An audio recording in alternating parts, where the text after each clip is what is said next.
It's not tasty. It still doesn't smell like it.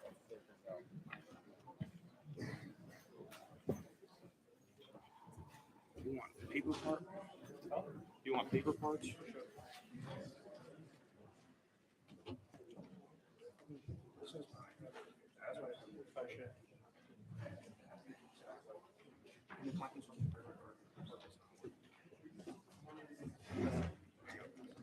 I'll pencil and everything. Do you know how to flip the camera around on here?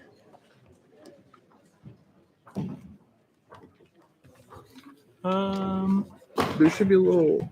What is this? No. Go like this.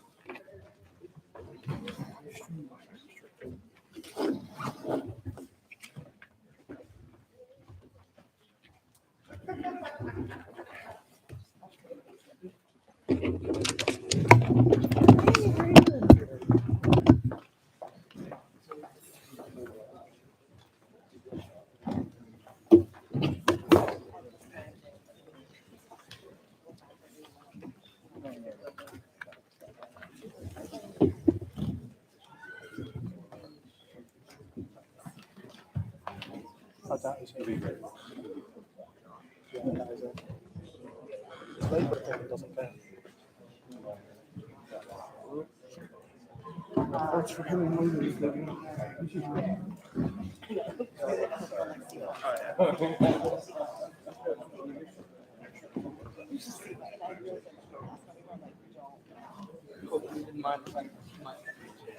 Hey, Larry. Hey, you see. Oh, there it is.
Good evening, nice to see everybody, and so nice to see people from not only obviously Houston, but other friends from the greater community, from here in Rochester, from Ithaca, from other places. So thank you all for being here, waiting for a real treat tonight.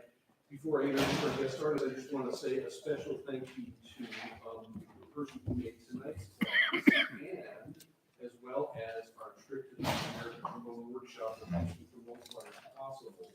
And that's Mr. Bob Collis, who's right there in the front row. I would say a big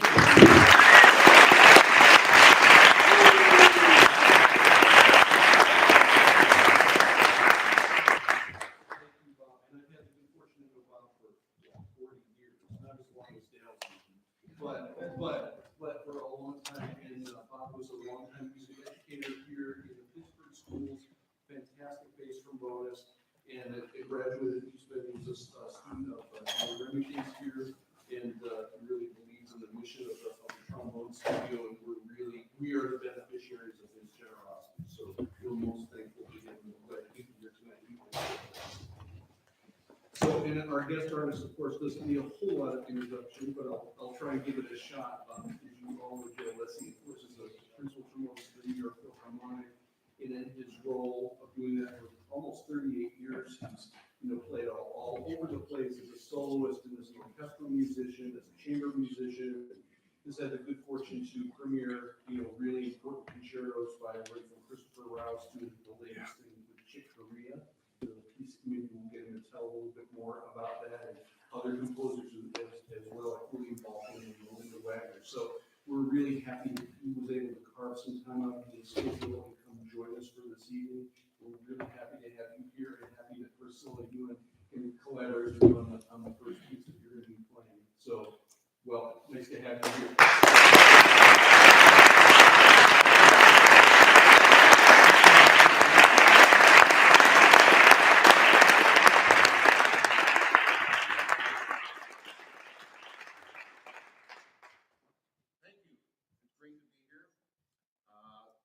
History here at Eastman School of Music.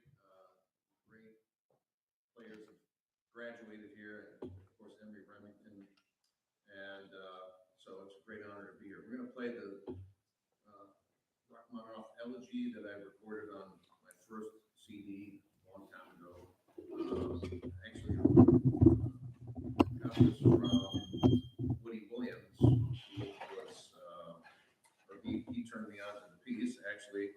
And so he was also an Eastman graduate as well. Here we go.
something about just playing it kind of relaxes you, because you know that it's great music. You know, when it's great music, you can kind of relax and say, okay, this tells the story. And there's something about that.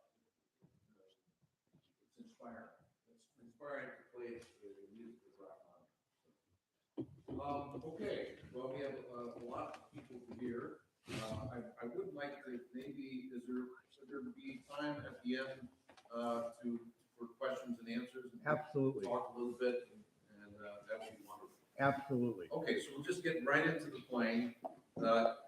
So for each person, you'll hear something about my concept of playing, but we can talk a little bit more about that at the very end of at the end of the class. So, okay, who is the first person? Hello. Welcome.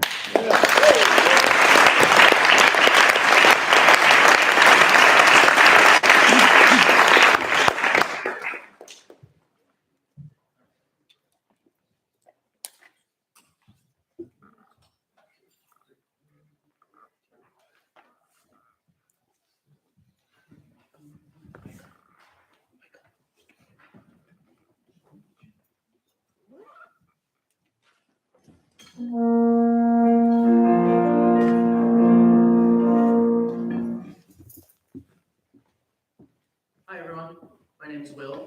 I am a third-year trombone performance major in the studio of Larry Salkin, and I'll be performing the second movement of Richard Peasley's Arrows of Time.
nice things you did.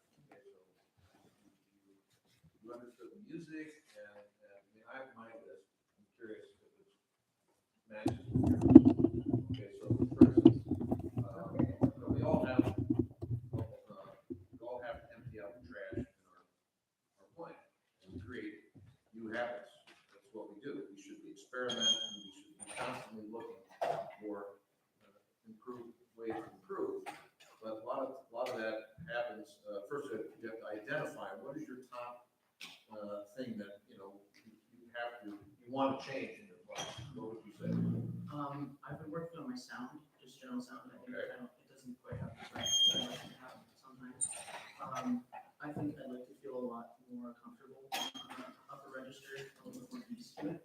I feel like I'm playing the notes and I'm able to have vibrato and tone, but it's not quite as easy as I also think I can do more with shaping lines dynamically. I always feel like I'm doing too much, but I know it's not always too much at all. So I think kind of the push and pull, especially at the beginning here, I think I could do more with it in general. Okay, well, that's great, because on the things you listed, on your list or match mine as well. Okay, so you mentioned tone first. So let's talk about that. Yeah, I noticed your tone, it's not complete yet. Okay, so I have a couple ideas about that. So, first of all, when you play, I do watch and listen. And I think everybody needs to watch and listen when you practice. Watch in the mirror and see what's going on. And a lot of times they coincide, they're related, these two things. So I looked up once, watched you play, and your tone was a little cloudy, and maybe just two things. You got to engage your corners a little bit more than you're doing. You don't want to be too tight. You probably could engage your corners a little bit more. But I think more importantly, it's where you blow, where you center, where you're going to place the center. So, we have, if you think this is the center, well, and there's a circle here, okay? Or in your case, I think that if you put a dot in the middle, okay, of that circle, your dot is a little higher than what I would put, where I lean, okay? So have you heard that before? Okay. How do you lower this? How do you get the pitch?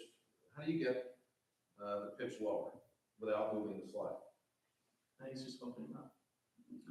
Yeah, I think it's really the teeth. I think the teeth, if you open up the teeth and you experiment with that, okay, and open up the teeth just a little bit, you'll make the pitch go lower. Okay, now you don't want to go too far, but we have a lot of trumpet players, they practice things like this. And a lot of brass players do that. I think that's Maggio was perhaps one of the teachers that recommended that. So I like to do that. I didn't used to do that a lot, but I do a lot more. And I like to bend the pitch down and bend it back up. And if you can do that, then you can really figure out how the teeth work that way. Okay, so I'm not doing anything here with the corners. Corners keep the same, and I'm just bending, just simply opening up. It's like a big vibrato, basically. That's what you're doing. So I think there's something you can experiment with there, and getting the pitch a little bit lower and opening up the teeth just a little bit. So lower and slower, I say. Okay, lower pitch, slower airstream. Okay, more air. So I feel like you're kind of on the high side of the pitch. So, and can you just try that? Just play a tuning note, B flat, and just play where you normally play. Okay, don't think. And then I want you to do another pitch a little bit lower.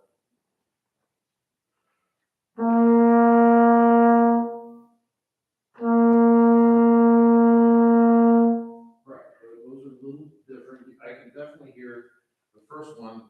There's kind of a conflict in the sound, and you could hear it's high to me. So the first one was more here, And the second one.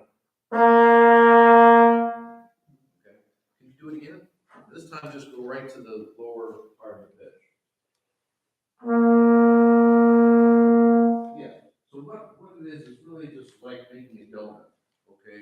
So if you want to make a donut and a larger donut, okay, now it's going to have a larger hole in the middle, and you fill it, instead of filling it with, cream or whatever, you fill it with air. Okay, so if you're going to change the image of the sound in this manner, you need to change your air column as well. That goes along with it. Okay, so keep trying again and think of that maybe as well, and also the way you breathe. So when you breathe, you have, that's kind of where you formulate your sound. Okay, how you breathe. So I like to say, stay open when you breathe, and stay open when you blow. Okay? So think of that in order to fill the hole. Sure. Okay?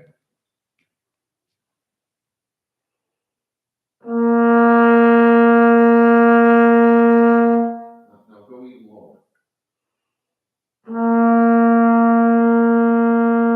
There we go. Everybody hear that? Yeah. I learned, there's a lot of things I've learned oh wow, okay. There's a lot of things I learned from people I work with. That's directly from Warren Deck, and David Finlayson, because they were college roommates and so forth, and anyway. So just if you can go that direction with your sound, does it feel different? Yeah, for sure. Okay, good. If you said it felt the same, then we didn't get it. But so you want to associate a sound or a new way of playing with a certain feel. Then when you go in the practice room, you want to try to recreate that.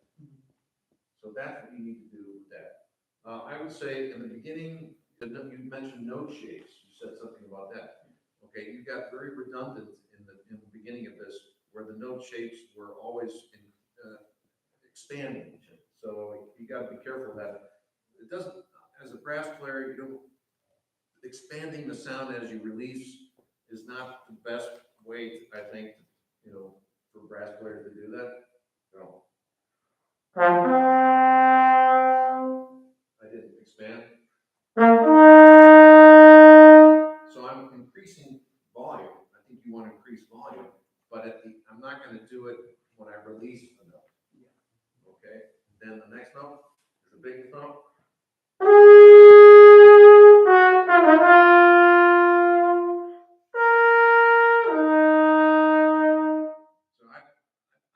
I like to round off the notes instead of increasing them. So you might want to think about that. And then the high register, you have the high register, but it's kind of a squeak. You know what I mean? You have to actually go for it a little bit more, and you have to do it where it's a real complete note. So what you can do, just do an exercise, and just do it right now. Play a B flat arpeggio from low B flat to the high B flat, and sustain the high B flat. Okay, and play it like this. Now,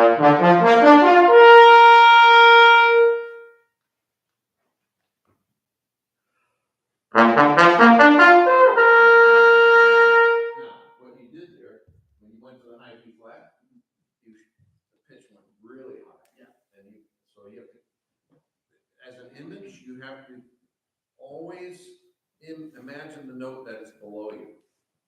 You're looking down at the high notes. You never want to do that. Okay? Do it again, but see if you can keep everything related, because the low B flat and all those other notes sound terrific. Stay with that same sound. You didn't get a good start, did you?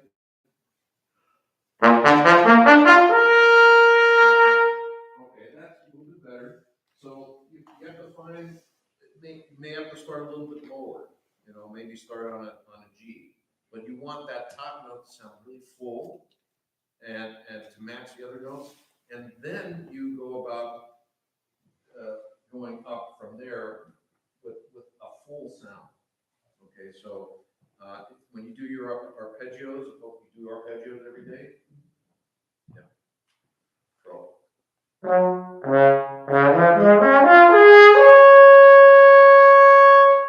So we're just trying to match the bottom to the top.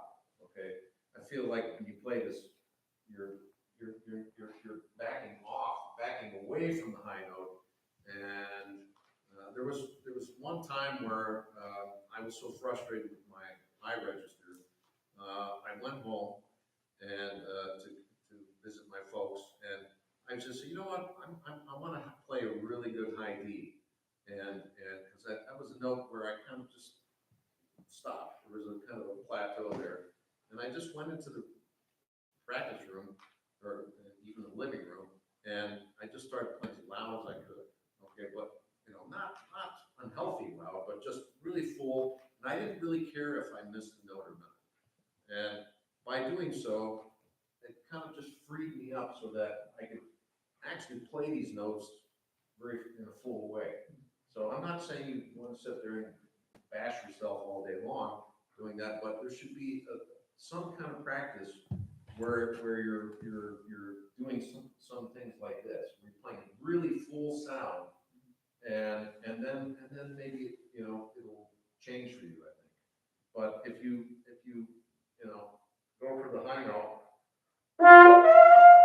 and all we're doing is squeezing, we're not carrying we're not relating the sound to the octave below. All right, so.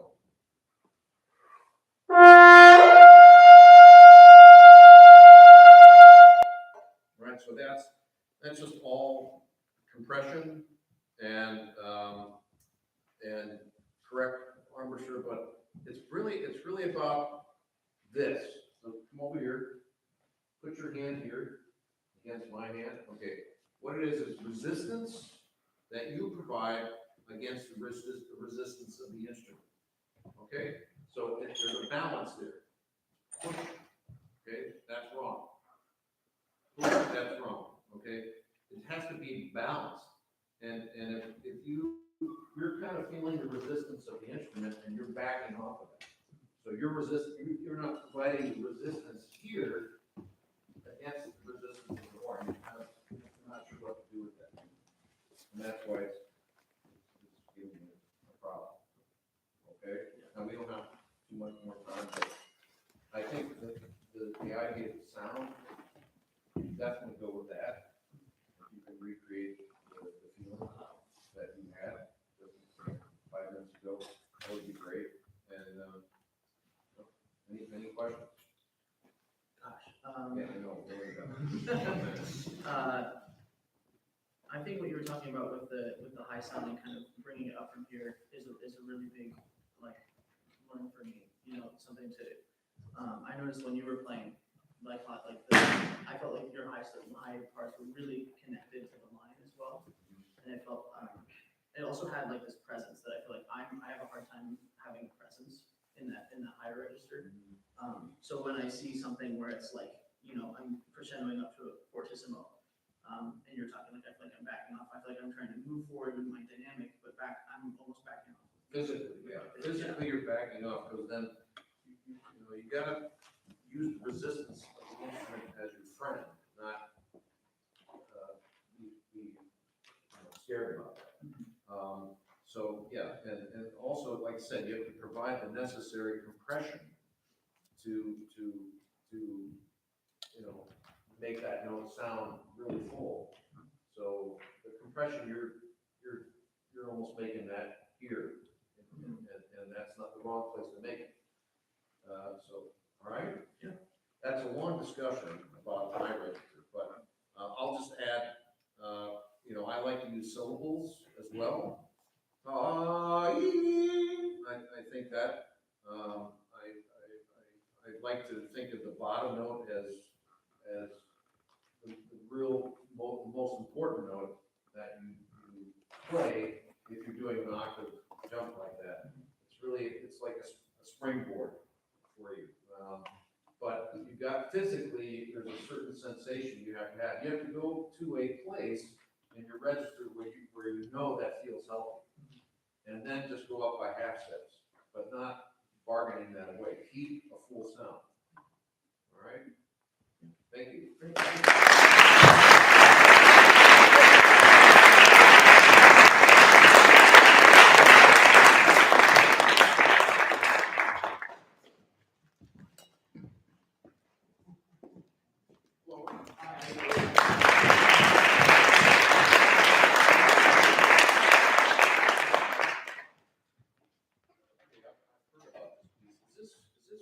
What is from Wind Morgan? And I have all prepared, but feel free to stop. I might just watch from here. Go ahead and play a couple notes.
Okay, the reason why I'm interested is I'm doing a new CD in Japan, and it's all wind ensemble, so I think I'm gonna do this piece.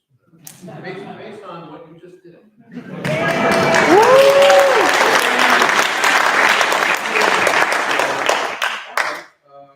I'm here just by yourself, here, from here to here. Would you mind doing that by yourself?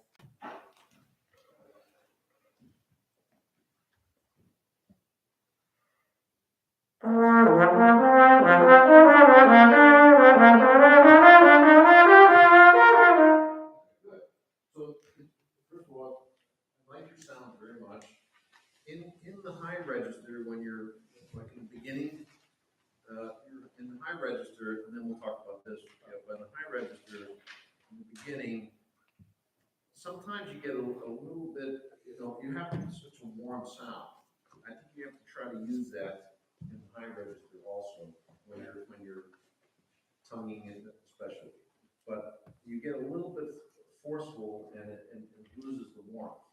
So that's a good problem to have because it's easy to fix. You just simply play. You basically don't try as hard. Okay, really, it's really what it is. But if you can just keep it warm and round, I think you're I can tell you're very focused with your sound, but you're when you get it, when you start doing some of that stuff in the beginning, it's almost like you're too focused and it kind of hurts sometimes. So you have to be careful to keep it warm and round all the time. Now this section, why not use fourth position D? You should do that. So, and also your technique. So that's what I want to work. Your slide technique is a little funky. Can I just hear it again? So use the fourth position D. Right side.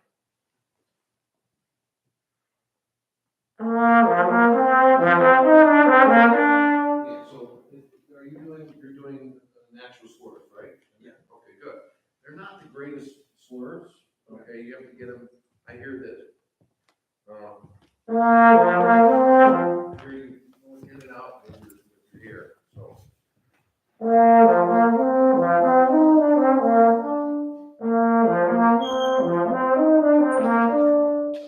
Really smooth. Again. Ready? Okay. All right. Your technique is a little unusual. I'm not going to sit here and fix your arm at all, but it's not broke. Don't fix it. But your slurs are not clean. Okay. And I'm watching you, and you're if you can just hold this for a second. Yeah. I mean, the embouchure is like a rubber band. You're holding a rubber band on both sides. Okay, when you go high, right? Do this, and you go low like that. But you shouldn't let go of the rubber band when you make these changes and grab onto it. So anyway, just something that when you make your slurs, maybe check in the mirror and just make sure that you can make a slur without letting everything go. Okay, so are you looking for like the stillness in the corners? Or is it Yeah, I think there's a lot of movement here. And then I think it maybe affects the quality of the slur. Gotcha. So anyway, just think about that. Can you do it again? Yeah. don't try to fix it necessarily right now, but, okay, just try to make it real clean slur.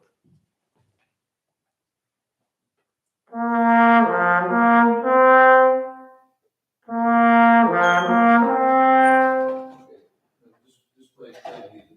Go.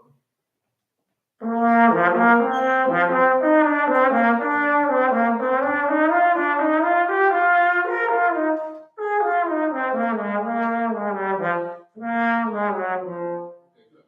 So for the, you work on that, just, Yeah. really, it's a little bit turbulent. When you Yeah, make right. that slur, yeah. Okay, now, if you have to take a breath somewhere, where did you take your first breath? Okay, right. So you gotta learn to know what to do with that. What can you tell me about taking a breath there? There's kind of an awkward spot. What do you need to do to make that sound better? So are you talking about this note or the note? Either one. Playing the note right before the breath longer and making sure you're Okay, see, my answer would be different. The note before the breath, you want to de-emphasize the note. Okay, so you're trying to stay there with the note, and then it's very obvious where you're breathing. Okay, so you want to. The idea is to be a magician when you breathe. Is you want to distract the audience, grab your breath, and move on. Okay, so you're going.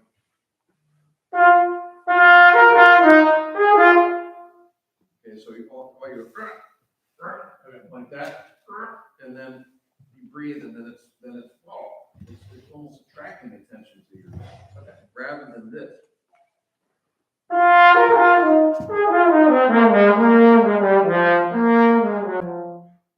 I like to kind of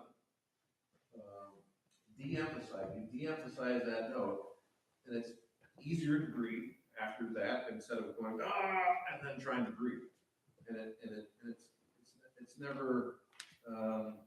never a smooth transition, I think, when that happens. Okay? So I tell my students if they have to breathe in the middle of a phrase like that, try to de-emphasize the note, grab the breath, and move on. We try that? Yeah. Do the same thing.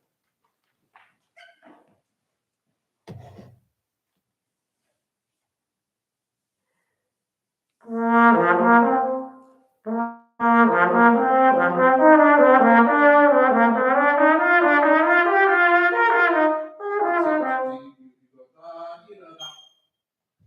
really cut it off.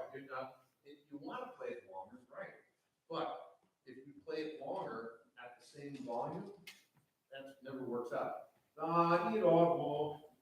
You see, I'm kind of de-emphasizing. Yeah. Play it, and then it's more of an elegant situation. One more time. Play D with fourth position.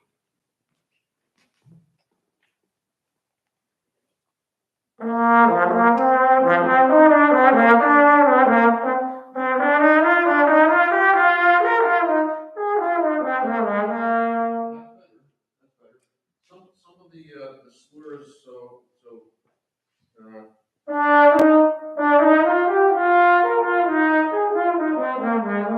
right here. So here you got against the grain slurs. You know what those are? Okay. Yeah. In order to make those sound correct, these are the slurs that go up in pitch and out the slide. Okay. To make those sound correct, you have to blow a little bit differently. You can't blow directly into that type of slur, otherwise it'll sound rough. Okay. So you gotta kind of train your ears to when you're in the practice room. Hey, what is the quality of the slurs connections? Is there any roughness going on? Right? You got the sound, but some of your technique is not 100%. Even I'm really bothered being there still, with the quality of the slur. Okay, play the very beginning, just a couple lines, without piano. Just play from here. Thank you.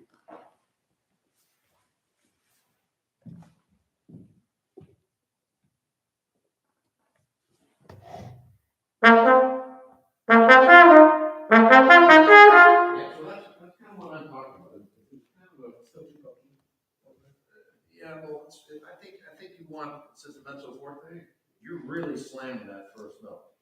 And it has kind of a extra brighter sound that maybe, so if I were going to do it,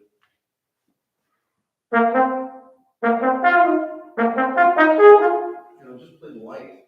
I think it's not necessarily, you want to save that, maybe volume for that. Okay, play a little lighter.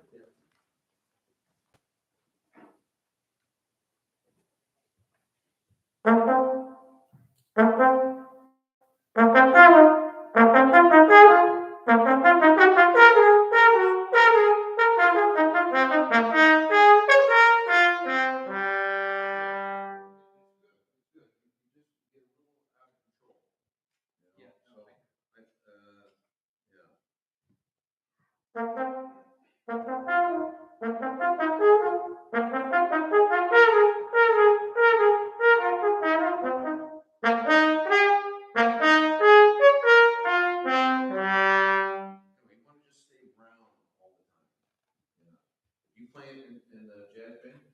No. Okay, all right, just checking. You're kind of punching them, which is, it can be useful. But I think you don't want to punch too much, you want to keep it round, Yeah. Last time.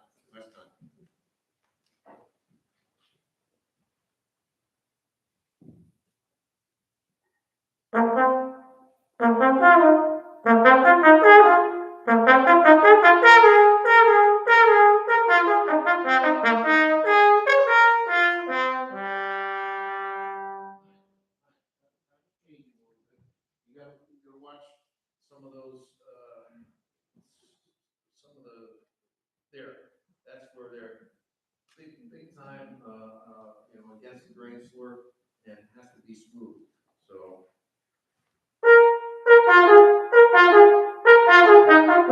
Now, I'm just, so you know, I'm primarily a natural slur person, but I'm not afraid to incorporate legato tone into a slur if it facilitates things and makes it sound better.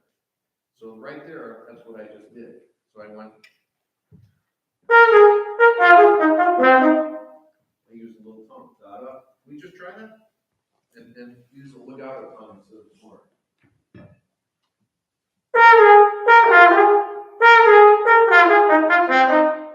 Like the last note, the last slur. Da-da.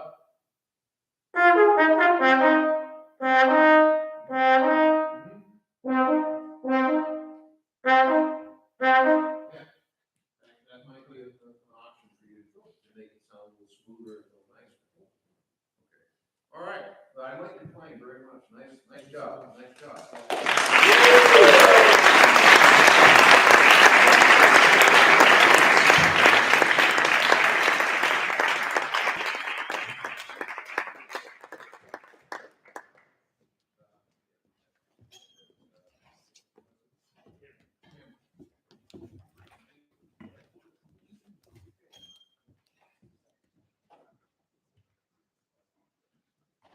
Oh, last thing for next person.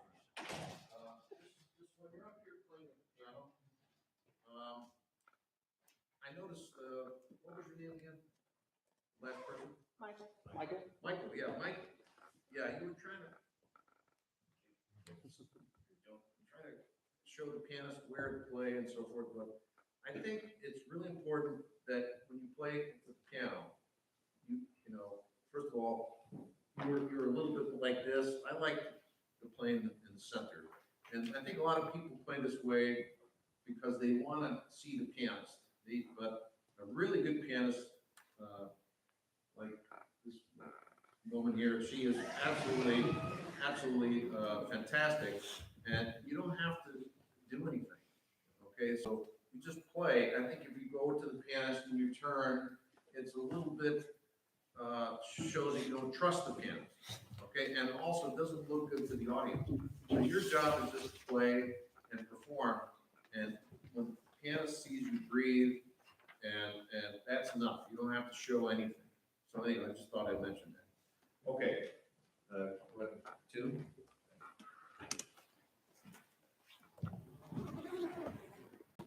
So,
trombonist, a brass player, but talk trombone here, has to find the amount, what is the correct amount of work that you need to be doing to make something happen.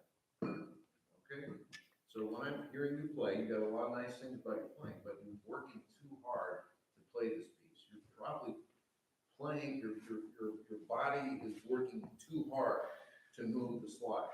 You're trying to put out too much sound in some ways, okay, where you need to be thinking lighter and not, it's not such a chore to play this. Okay, so if you work less, it's gonna sound better, okay? So let's just try that, okay?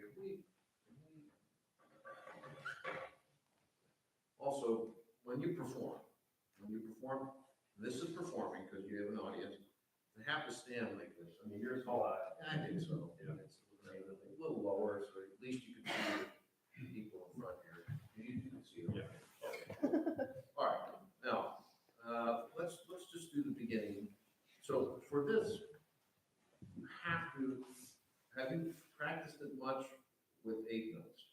Yeah. Okay, you need to think that more. If you can't feel the 8 notes, then you're maybe too fast.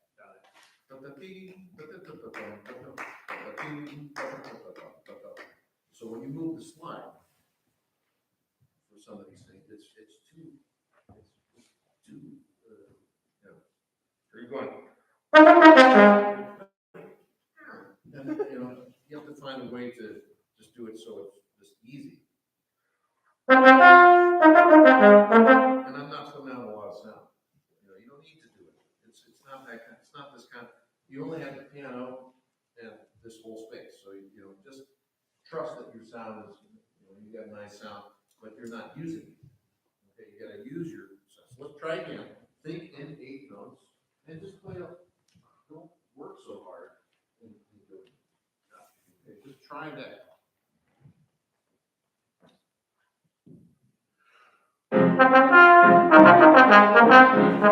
Too loud already. Too loud and too like this. You're not settled. Just sing it. Sing it like you do it.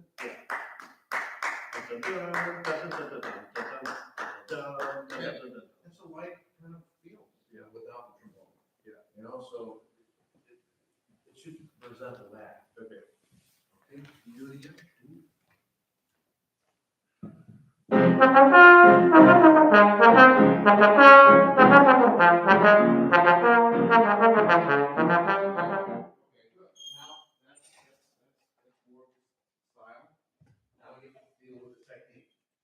Okay, so here's a great exercise. I've been very happy with this exercise. It's a little strange, but it's called the hot note exercise. Does anybody know what that is? Okay, a couple people. All right, now to get the timing right with the slide. Okay, so when you play the legato, right? When should you move that slide? Very last second. Good, good. And what about staccato? Is it the same or different? I think that's the same. I think of it as different. Yeah, I think that's kind of what your problem is there. But let's say I'm going to do this scale.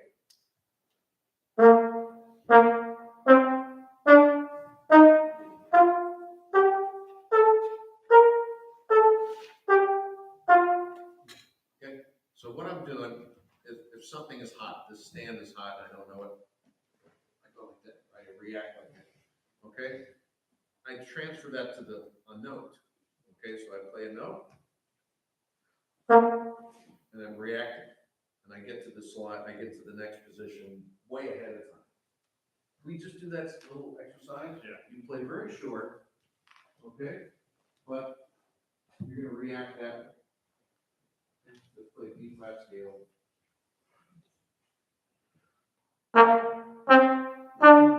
Again. Not loud. Sorry. Not loud. You're too late reacting. Okay. Okay. Got it. That's very counterintuitive. Yeah. But try it. Not too late. That one's definitely.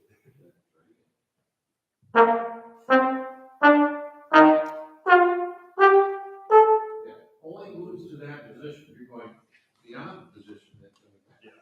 so far.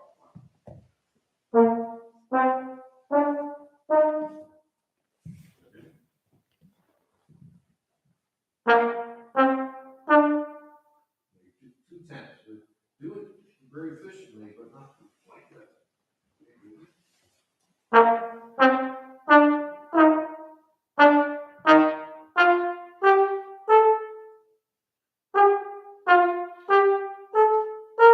Okay, good. You're a little bit just. I feel. Yeah, correct.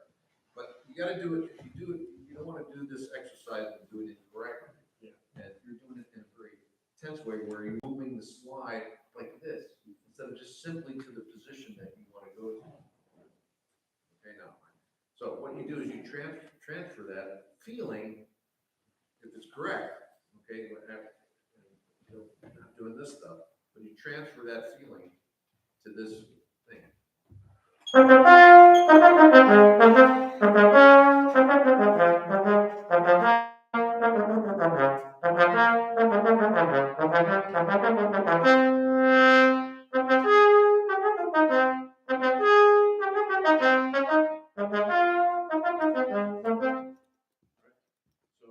give it a try. Just play it by yourself. Nice and light, but maybe keep more of that feel. Okay.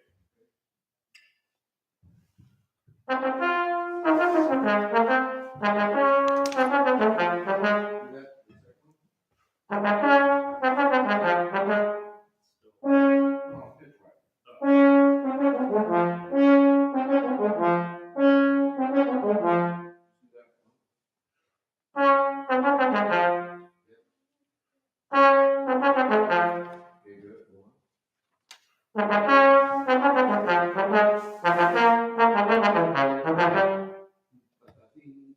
Be rushing. Okay. Rushing, getting frantic, right there. Light.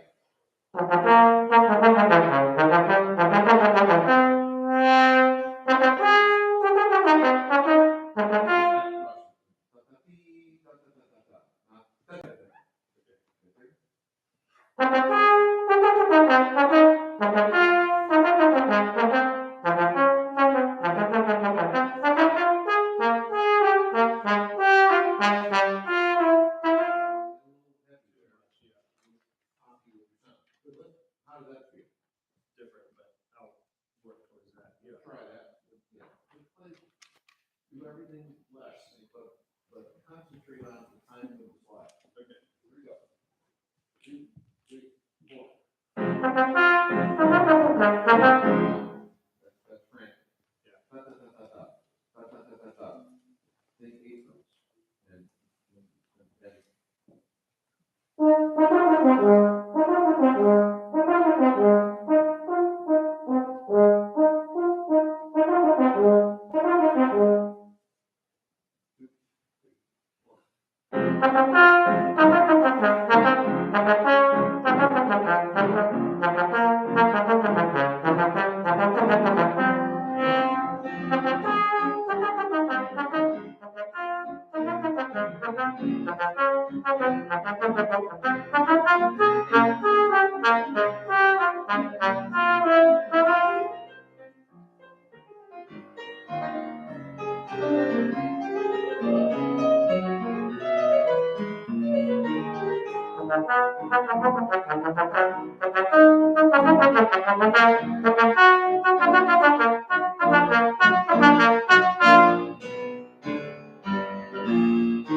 stay light and compact.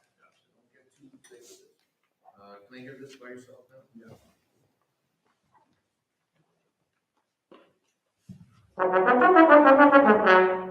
Okay. Try first position. Okay. Repeat. Do the first wheel.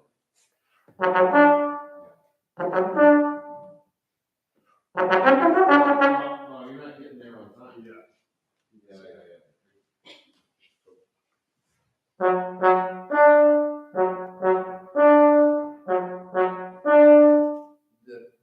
Just that, and think about this hot note exercise.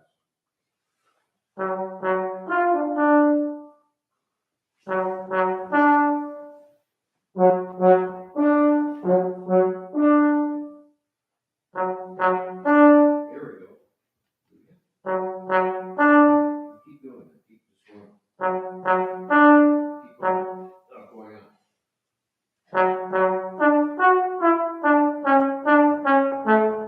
Keep going on. Electric.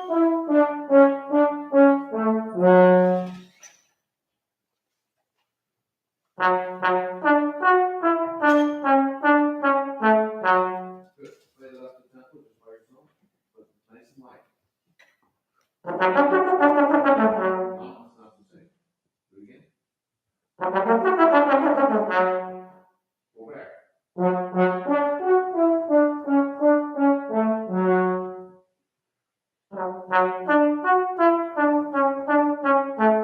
Good. You go faster now. Keep that same feel. Time it. Here we go.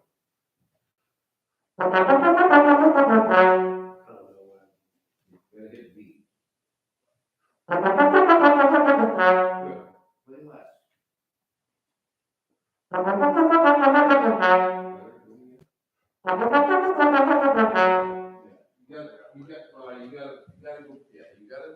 gotta make sure that your technique stays the same and you don't lose it. So, the timing. So,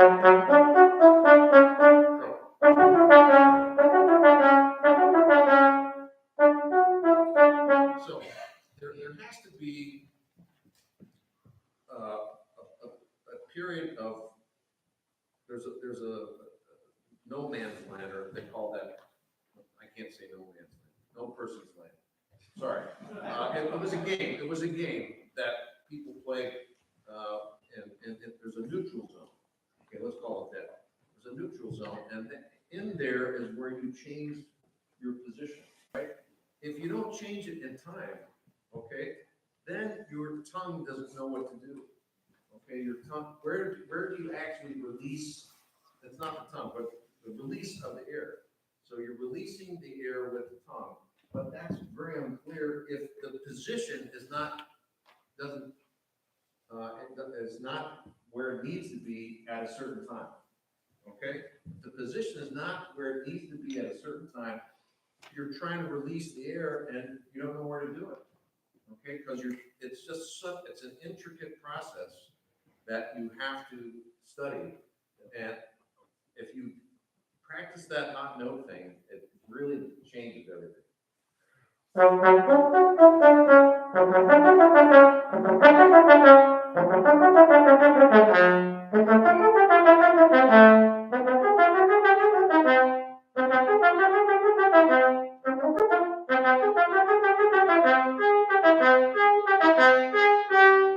Just one last time. Do it real slow like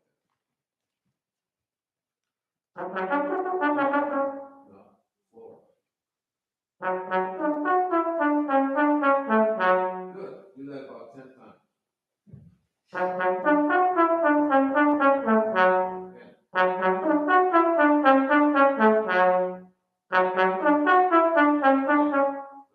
We skip now. Go to the next passage.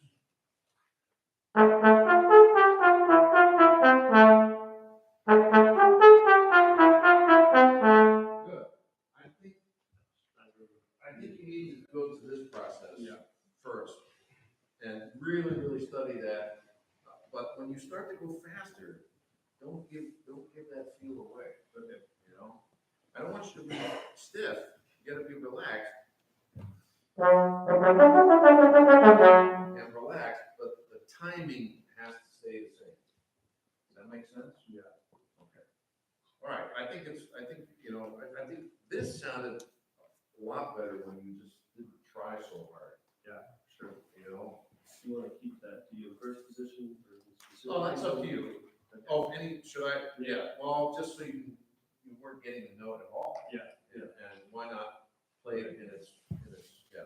I mean, you could play it in fourth position, but let's play it in first position so you can get it, first. Yeah. When I practice with alternate positions, I'll write it in an alternate position and then I'll erase it and then I sometimes will go back and forth for maybe a week on alternate positions if I'm learning something. And what I find is if I play it one way, then the other way is better. Okay? And then when I go back to that way, then I do that for a while and then I go back to the other way and that's better. So it just gets better, if you learn how to play it both ways. So, okay? Thank you.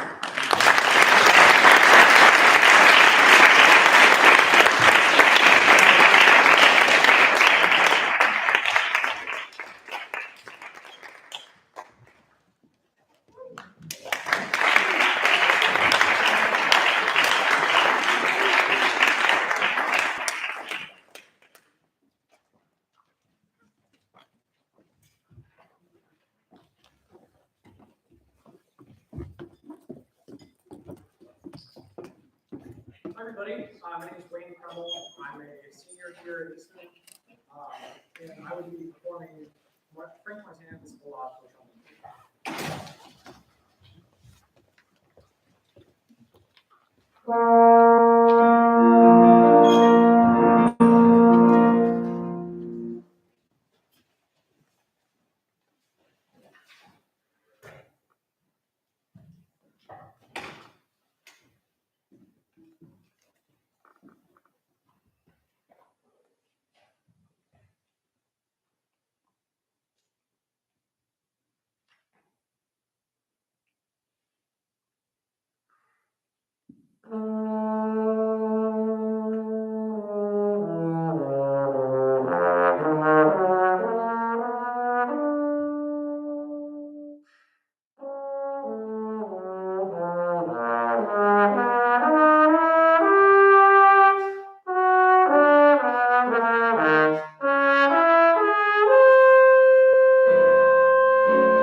Let's talk about that section first. So, okay, all right, so with sound, I don't know if you heard what I said to the first person, and if you saw the results, I think I would recommend that experimenting with that as well for yourself. Okay, you tend to kind of push the sound this way, and it doesn't have, I think by doing the other way, I think you're gonna get more richness into your tone. Okay? It's a good tone, but I think you can work on it. So instead of this, very kind of tight.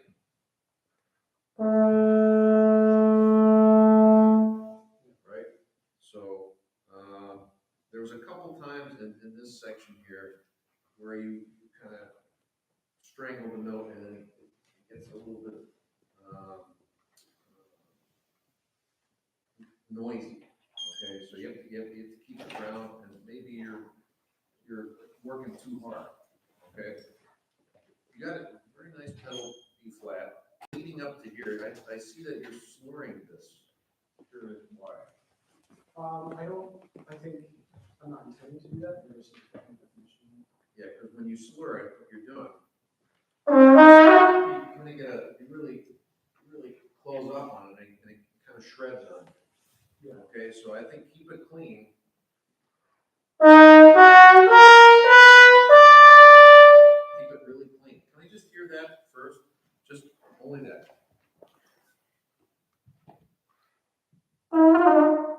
Play the first note. Yeah.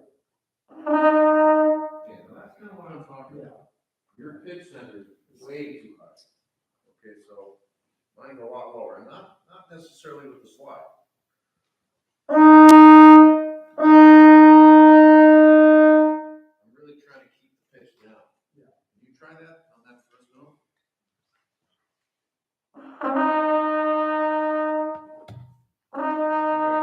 Okay, all right. So you're a player that, we're very different as far as what we do here. Okay, you're not really utilizing your corners like you should be, in my opinion. Okay, I'm watching this. There's not you could get them a little bit more engaged. Okay, try that same note again.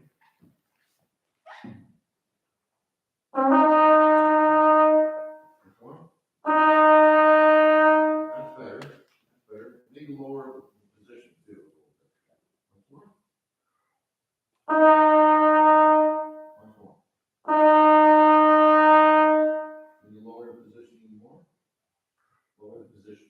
Oh, actually, yeah.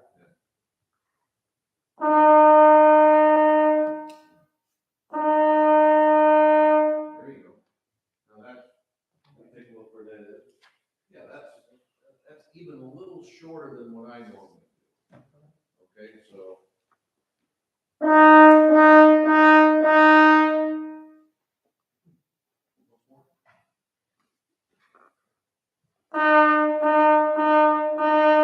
I'm a little too flat. A little higher.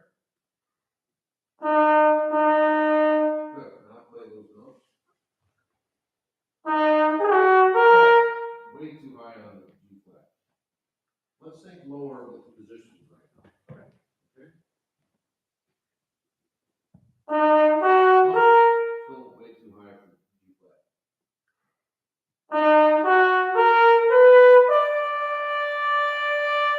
Good. Once more. The whole thing.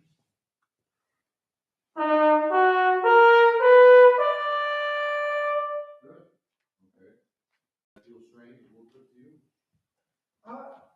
Not necessarily strange, but I'm used to kind of thinking of being a little too far in, so that way I can kind of relax into it, rather than, Well, okay. Yeah, the way I feel about that is the slide, the bell is does us kind of a disservice as trombonists. We relate the position to the bell. And we did that when we started. Problem is that's not really the way it works. Playing the trombone should be like a blind person. A blind person's in their home and they know where everything is from a distance. Okay, you walk over here, everything, you just know exactly where everything is from distance. And from hearing the acoustics of the room when they go to a different room. And trombone playing should be like that too. It should be about spatial distance, okay, without looking, and also, of course, listening, okay. But most trombone players, I think, from when we learn the instrument, we tend to compress all the slide positions because of the bell, and then we can't get the sound that we want to get, okay, because there has to be, if you hear a pitch, you can sing the pitch, okay, it has to match where it goes on the slide, okay, and if it doesn't, you're not going to get a full sound. We just proved that just now, okay, you were playing that too high, okay, and it just didn't have any kind of tone to it. You lowered the position, okay, where I think it should go, and then all of a sudden the tone started to come back into, and resonance started coming back into the note. Okay? Yeah. All right, so something you should think about. I correct that all over the place. But I think also when we play the instrument for a long period of time, it's very convenient not to move the slide after a while. It really is. You're not going to play fifth position. You're going to play something else. It takes effort to actually go out to the actual positions where they go, and to do that for 30 or 40 years or whatever, you know, you have to keep in, you know, using the slide. You have to keep using the slide. So anyway, now, let's hear you play the beginning. Sure. Play the first note first. Let me hear the first note.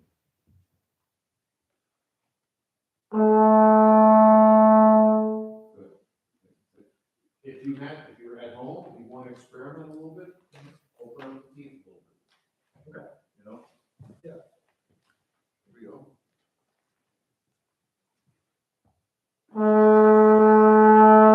Yeah, now that's obviously out of focus, but what it really is like an old radio. Okay, so you wouldn't know what that is, but okay, an old radio with the little dial. Okay, and it's a station you want to get, you know, from Canada or something, and you're trying to tune it in, and you got it. You finally got it, but oh, you just go a little too far and then you lose it, and then you go back this way. It's kind of like that. You went way too far with that concept, but I bet you there's something in there, okay, that might be better than what you're doing. Okay, here we go again.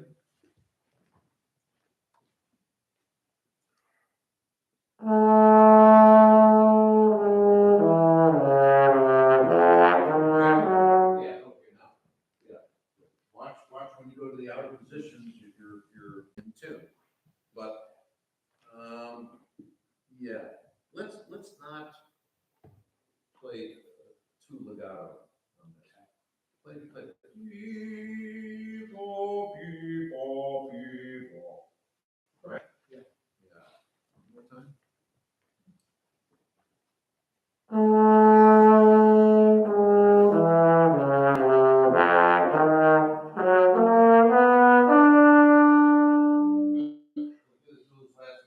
Play first position. On B.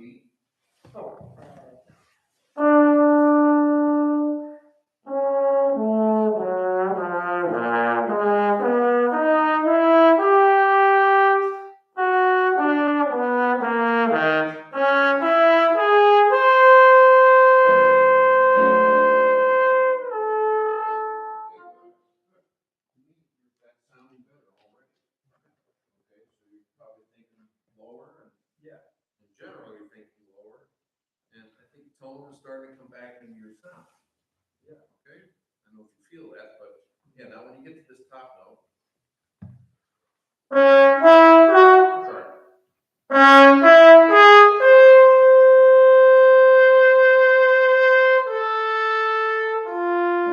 Yeah, so when you play that C, it has to have action. So you can't just get the C and do nothing with it. Right? So there's a number of things you can do. You can hit it, come down a little bit, increase the volume, and then when you get to the end of it, you can add a little vibrato. So that it's not just stale. Same place?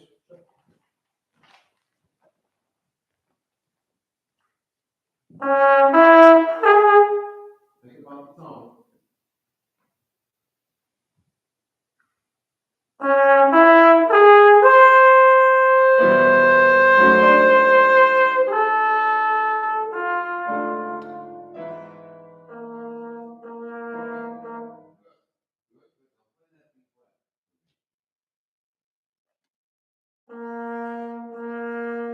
That's better than what you just did. You start right there.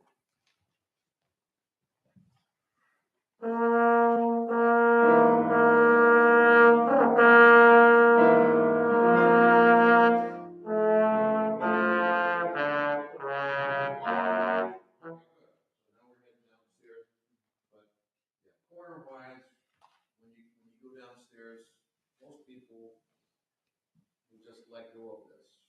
And I think that's a mistake. You have to keep using your corners when you go down. What you should be thinking is air. Air is going to be changing, and you're going to be thinking more air as you go lower, but also you're going to be utilizing your jaw. Okay, keep the corners working. Okay, not tight, but just don't let go of that rubber band. keep holding on to it. It's in a different position now, sorry, this way, okay? But you're still gonna be using the corners and letting the jaw work, okay? So as you go downstairs.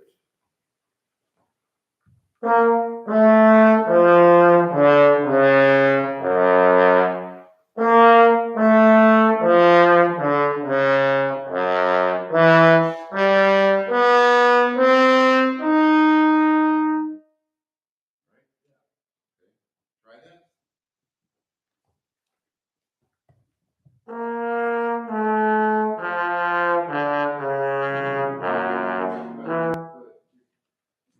You're thinking sideways for as you go down, sideways. So, I was thinking about other ways to explain what brass playing is. It's a little bit like anything that's a containment, okay, where you're containing something, like a nuclear reactor, for instance. It's contained. Everything is contained. Okay? We gotta be, and so that there's only one place for the air to go, and this way. Okay, so if you start to buckle here and you start to go sideways like you're doing, okay, then you're not efficient and you're not going this way. And then your containment is broken down, basically. Okay, so when you go down, you gotta, I see you're going sideways. Sorry, you're going sideways. And I think you should experiment with that. Okay, yeah. So a different feeling, right? Yeah. Try it again, last time, 2, okay.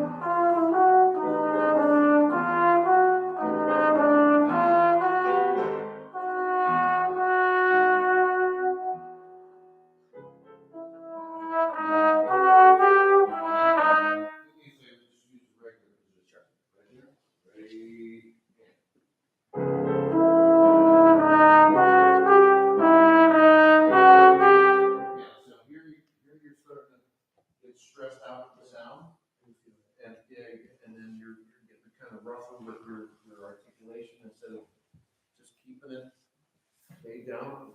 The notes are below you. Okay, think of the notes are below you. So here's 2,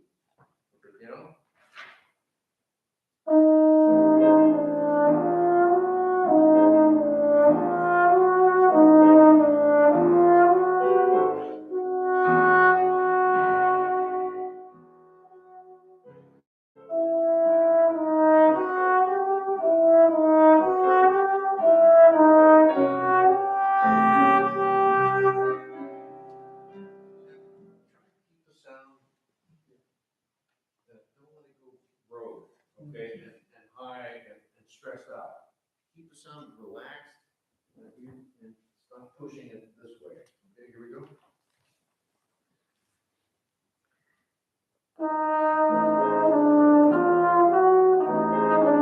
Try 4th position B, and then 4th position F. Here we go. Play the first note.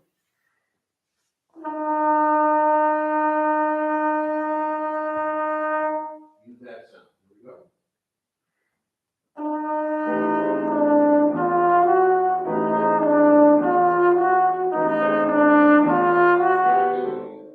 more time.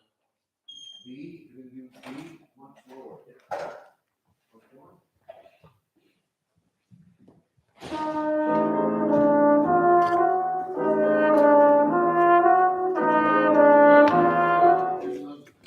Wait. One more time, but you slide for just one position. You can see what he's doing, but your shoulders too tight, and I feel like you're doing this instead of just relax. You move this, your shoulders starting to move the slide instead of the elbow. Just let the elbow move the slide. Don't involve the shoulder when you move the slide. Here we go, same thing.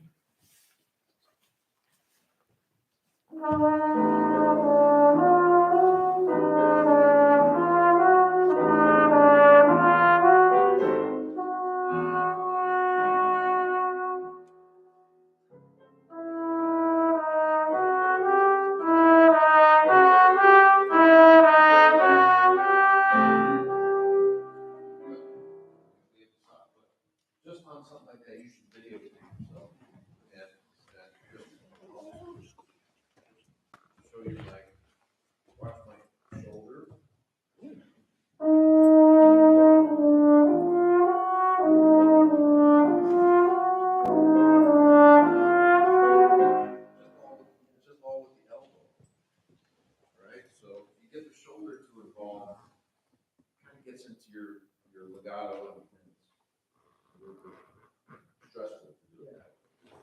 Okay? Thank you.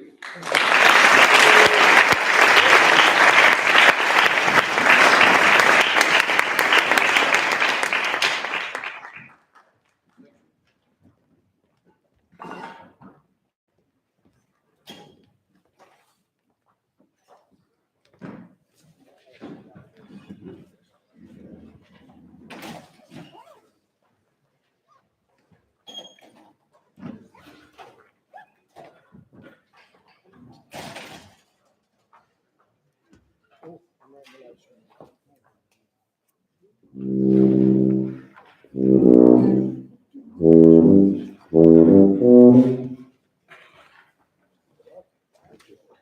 Good job. How stressed were you holding these trombones for like 10 seconds?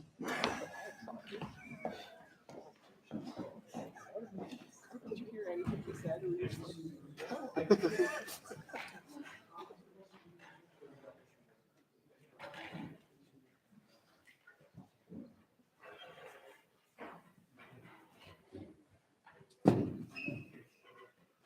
So we have the opening problem that we will prepare in the second and fourth movements around some time. Warm up.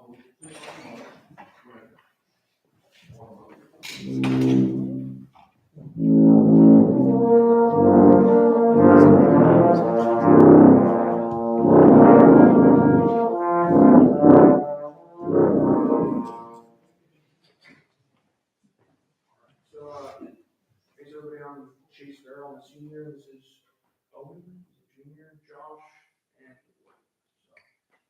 So, Owen is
Very good.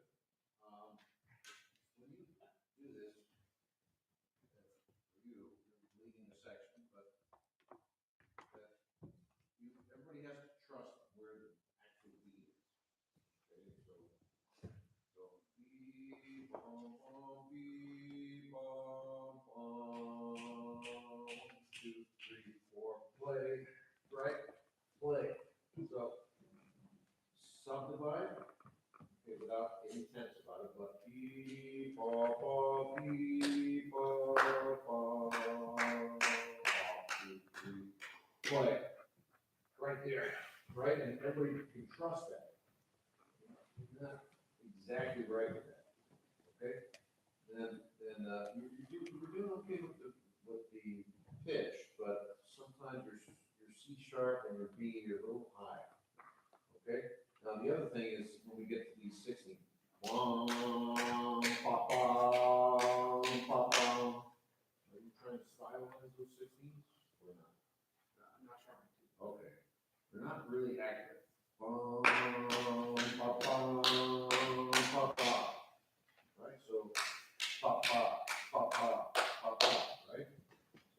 that also, the subdivision, you need to feel that subdivision and just show that in your plan. There's a little too much guessing going on.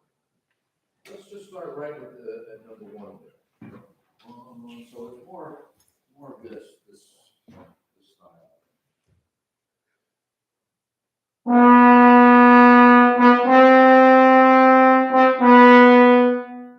not going, you guys are released, you're going, ba, ba, ba. Yeah, ba, 2, 3, ba, ba. Try right there. 2, 3, and 4, and. See, when I go 3 and 4, and then you're not playing. So you gotta commit to the action and then play on time. So what? 3 and 4 and boom, right there. Okay? 2 and 3 and 4 and. What's the pitch? You tend to play that a little high. Okay? 2 and 3 and 4 and.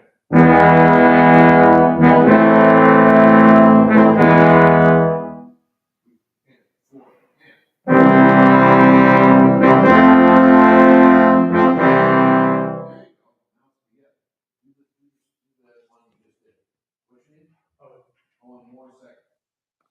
Okay. 2 and 3 and 4 and.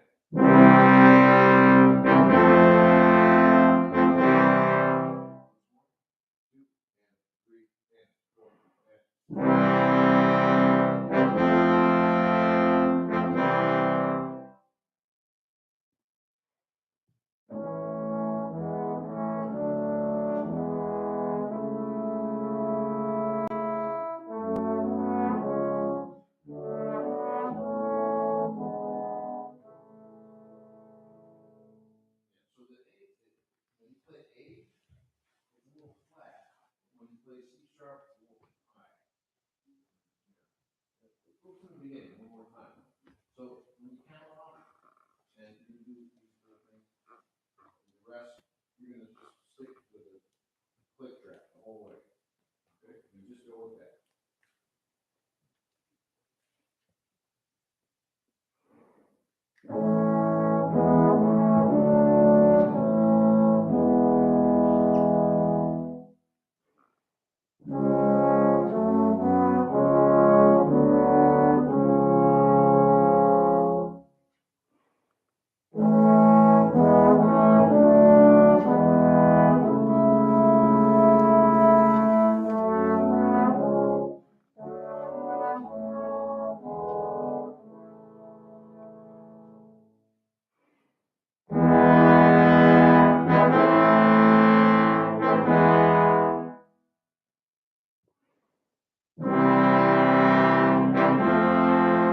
Right there, right here, a little high. Play that chord. And actually, you play. What's your name? Joshua. Play a little bit more.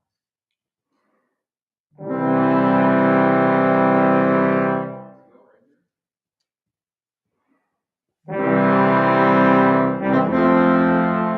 1, 2, 3, 4, pop, pop. You have to be sure not to do that. And then there's a space. Just blow across the subdivision.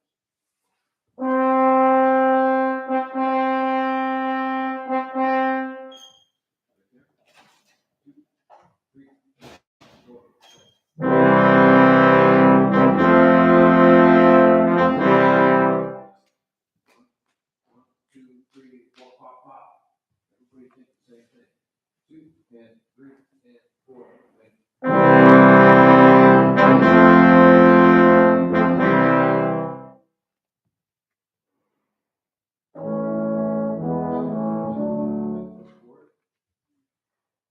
Some of them are A major, some of them are F sharp major. That one's A major. So every chord that you play, ultimately, you need to identify the chord. You have to. Have you done that yet? it written in it? Did you write it in? It's insane. But I would write it in, hey, I'm playing F major here, I'm playing F minor. If you have it in front of you, it's really easy, much easier to do. Okay, the ending.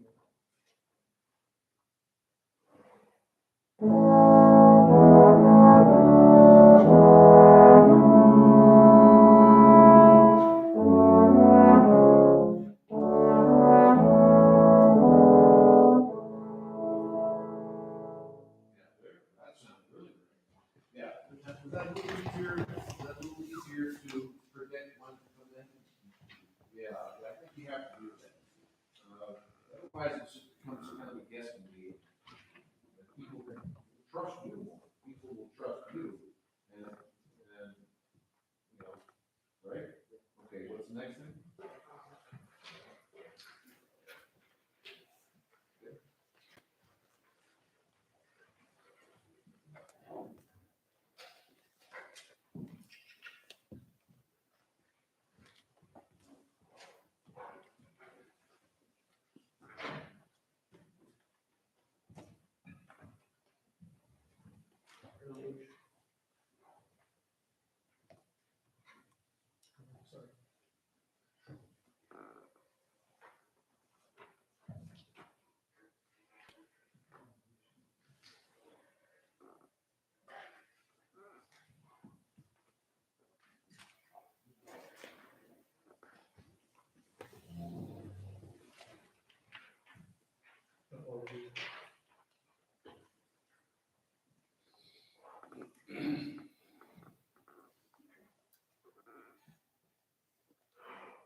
Same thing, you don't trust them. So 2 and 3 and 4 and boom, right? Yeah. Again.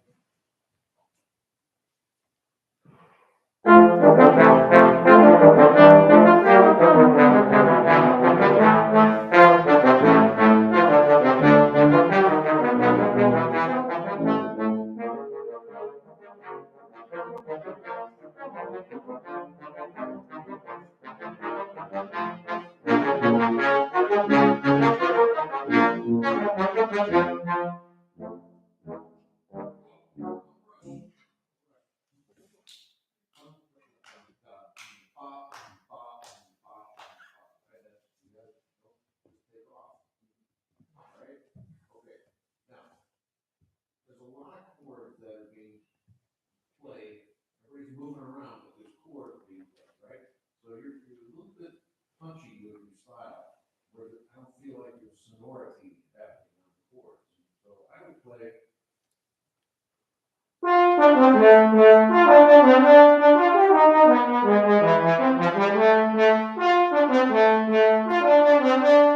Right? A little bit broader than what you're doing.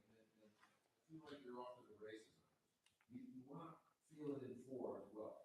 Bum, ba, ba, bum, bum, beat up, ba, bum, ba, ba, beat up, ba. So let's do it more in 4, but also hear the chords all the way through. Hear the 3-part harmony or 4-part harmony all the way through. Okay? 3-part. Good. Yeah. There you go. I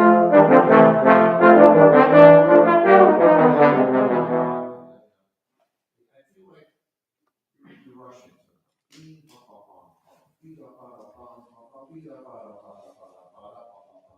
Think of 4.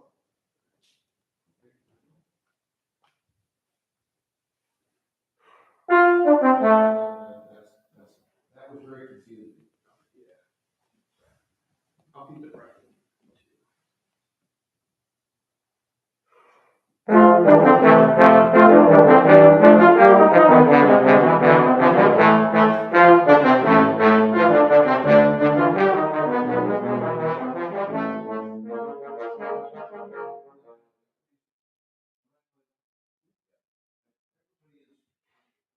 Doesn't know what to do. You have to lay out the rhythm right. Here we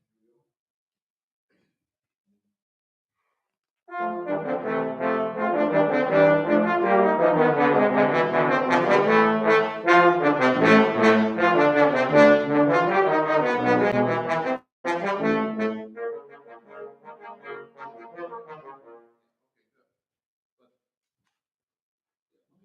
here, here, just do. 2, 3, and go. See, we don't hear the harmony. You have to play more. 1, 2, 3, 4. 1, 2, 3, go. Let me play your part. You got to get in there and make some sounds. Right.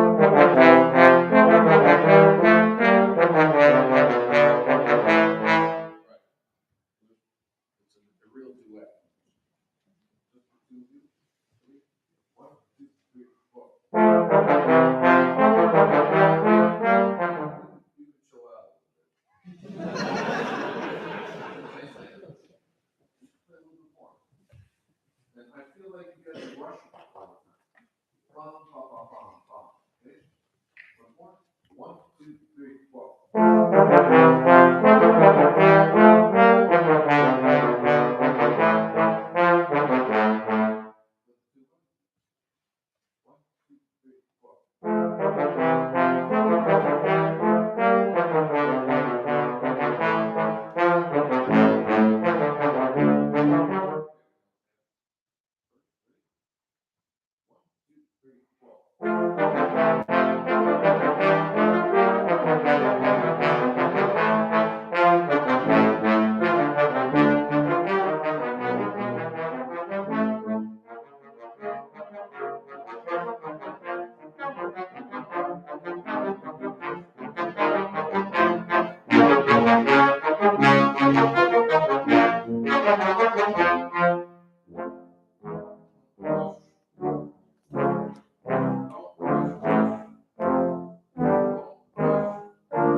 One more section of this, and then what else do you?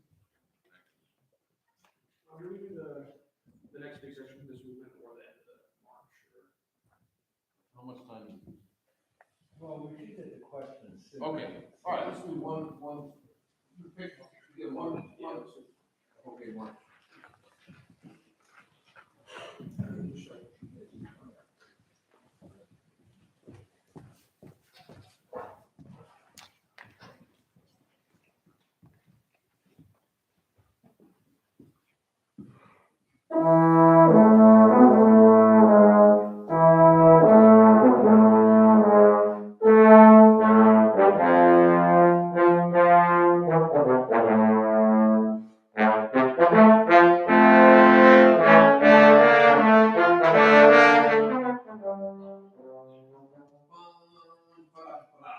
And when you do the dotted rhythms, dun, dun, dun, dun, dun, dun, right? Don't let go, don't let your technique go in there or the style.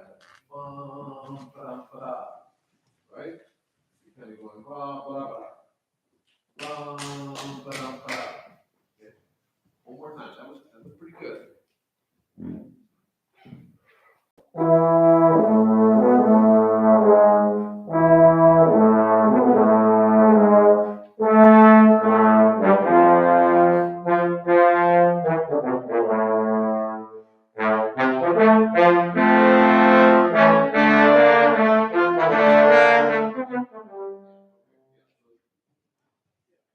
Dotted rhythms are not happening.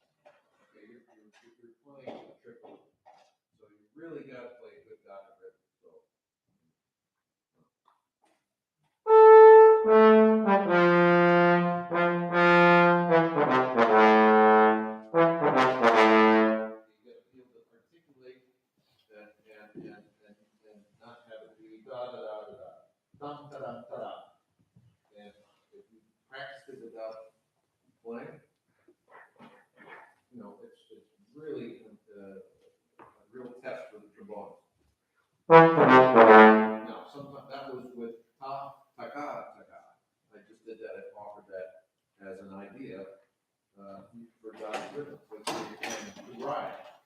Okay?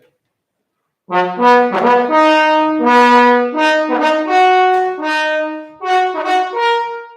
ha. A lot of my students use that, not all of them, but a lot of them use that to get that rhythm correct. Okay, so you could experiment with that. But anyway, this rhythm has to be da da da da da. Okay, to get it right, think of the 16th. It's not part of the beat that you're on. It's part of the beat that you're going to. Okay. One more.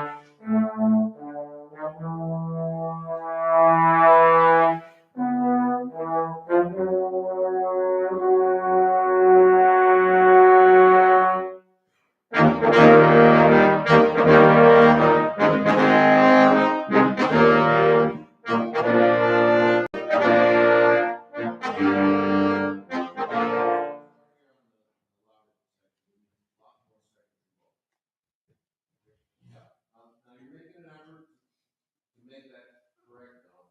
You just have to make it sound right. Okay, it can't be right all of a sudden, or nasty sound.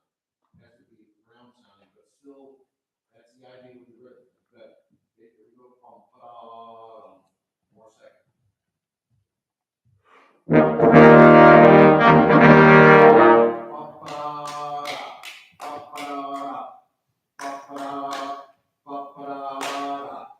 Make sure you're right.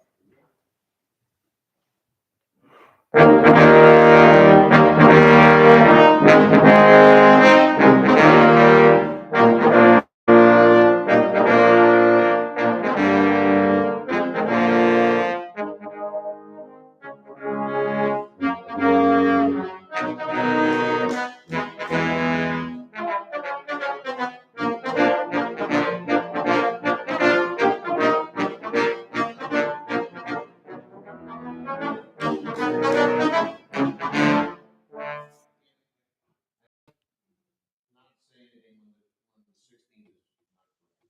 If it's a triplet, I go crazy. You're placing the 16th note too soon, right? You gotta go back to the argon chord. Dum da dum da dum da dum da dee, and put on the metronome. Bum da dum da dum dum da dee, dum. Play it as an offbeat. Dum. So you start on an offbeat. Bum ba bum ba bum ba bum like that, and then practice it that way. But that was incorrect. You're doing pretty good. Let's go from K. But really watch these 16.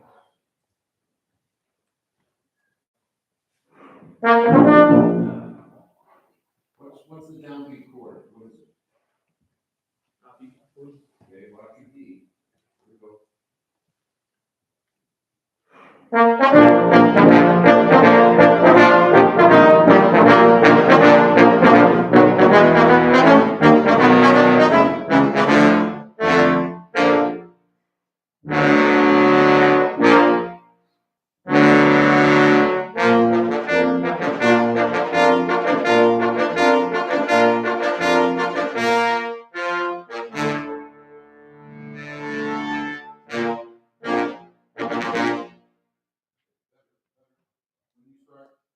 When you start bum, you really took off there. Bum, bum, bum, you went bum, bum, bum, bum, bum, bum, bum, bum, bum, bum.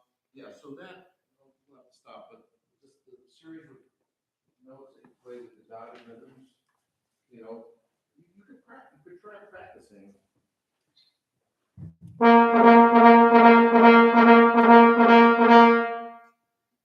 You just try that. That's ta, ta, ta, all the way through. Say ta, ta, ta, ta,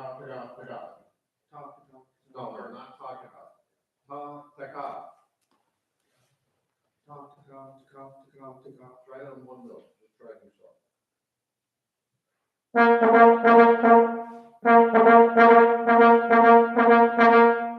it. Please try it again. Yeah, even practicing that way might fix the rhythm. You know what I mean? You may not even ever need to use it that way. We just did the Budaslavsky Concerto for Orchestra last night, and there was a lick in the end there that is nasty, like everybody, it's like twice as fast as that. It's a lick in there, and you know, if you try to use single tongue, something like that, you could. But I go ta ta ta ta ta ta ta ta ta, and it really works. But something like that, you might want to try that. Okay. All right. Thank you. Bravo.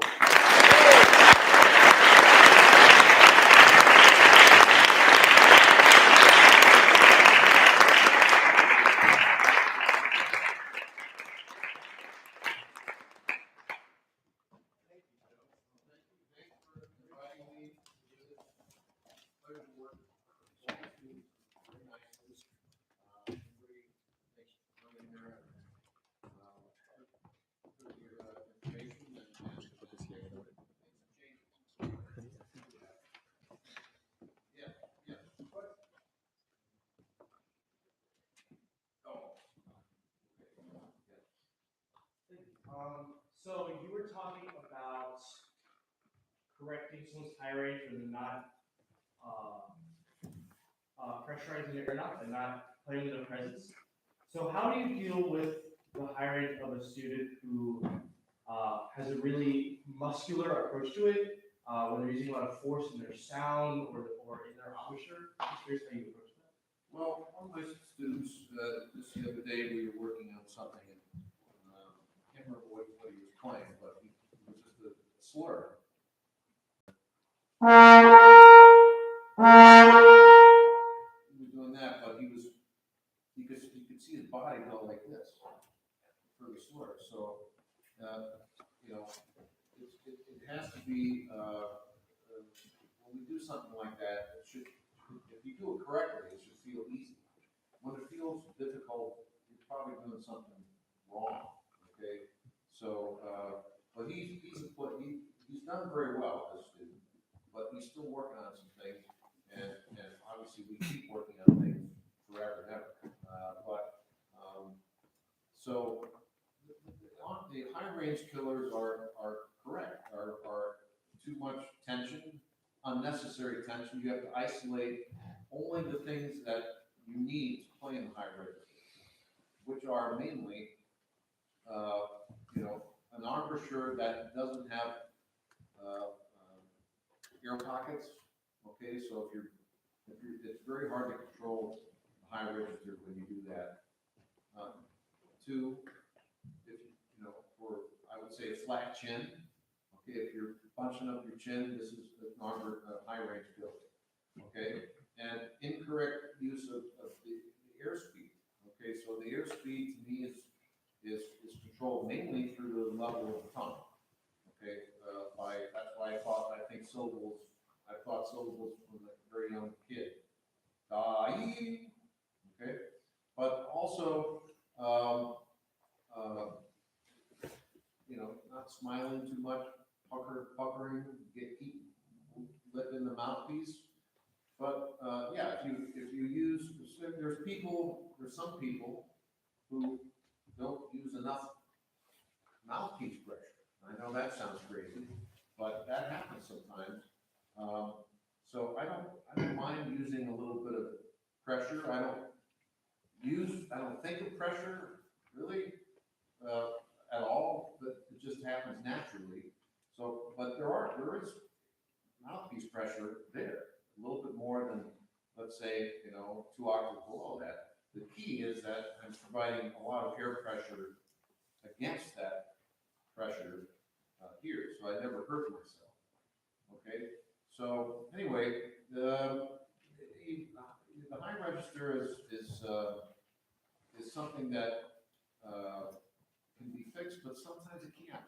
You know, sometimes you can't fix somebody's high register. It's physically just not in their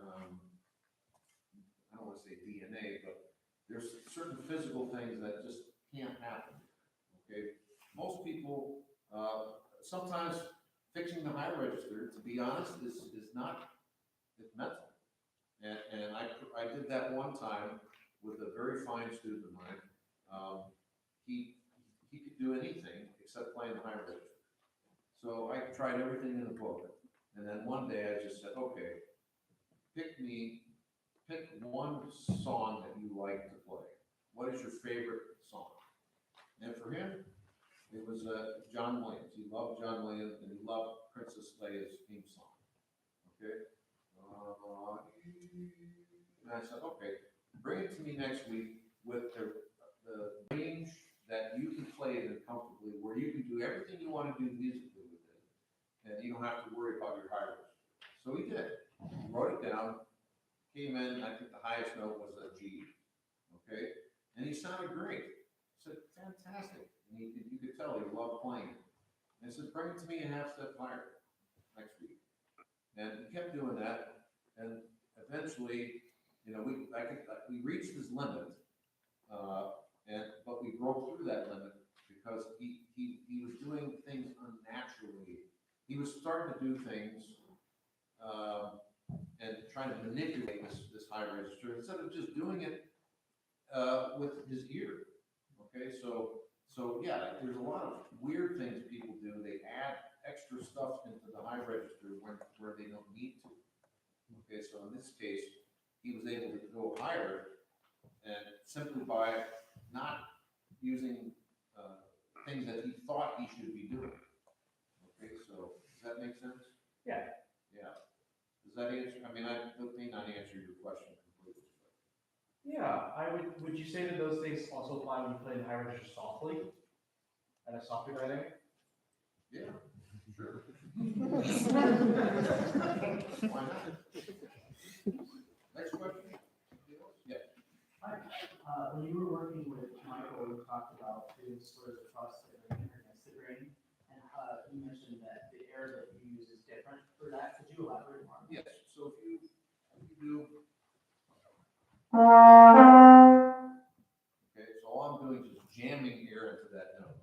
I'm kind of closing down, and then I take the same, I'm almost blowing, I blow directly into that note, and that's where I feel that this should happen.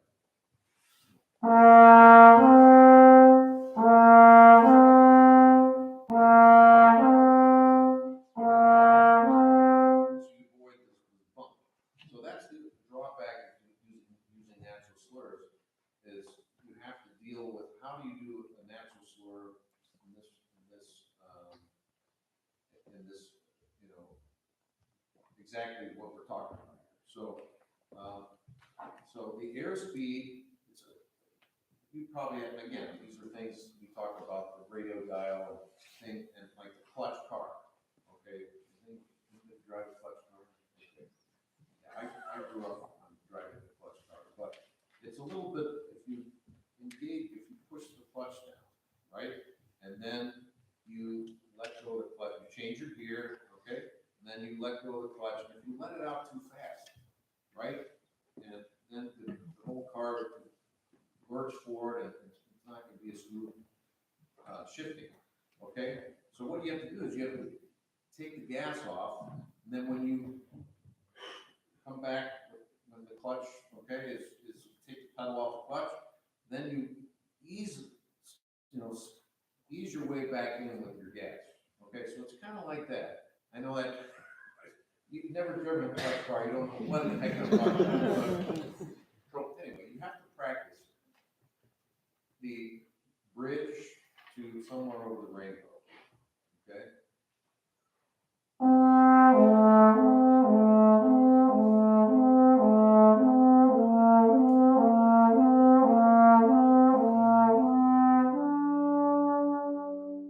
Everybody should do that every day and just practice that and try to get try to manipulate your air, okay, so that your air is still moving, but it's not moving like this.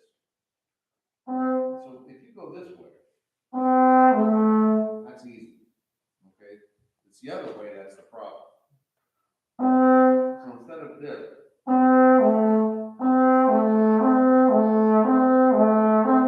the other thing that happens too is you kind of keep your lips, as you make the slur, you kind of do this with your lips. Okay, you have to keep open here and not reduce the urge to close as you make that slur.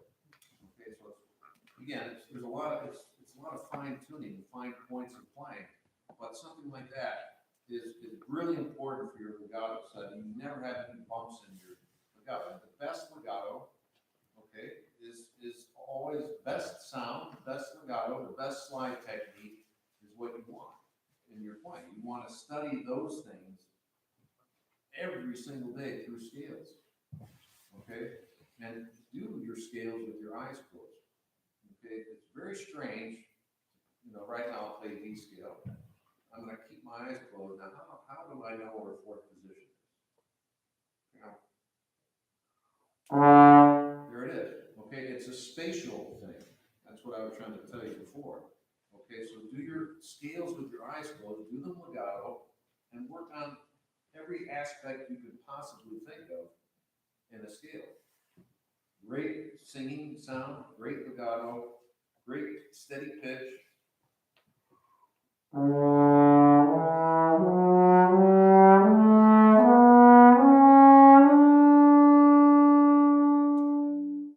a beautiful release. So when you do your scales, or when you do anything, even if you're just playing one note, work on the release as well. So that you're always practicing everything you possibly can do in a scale. All right.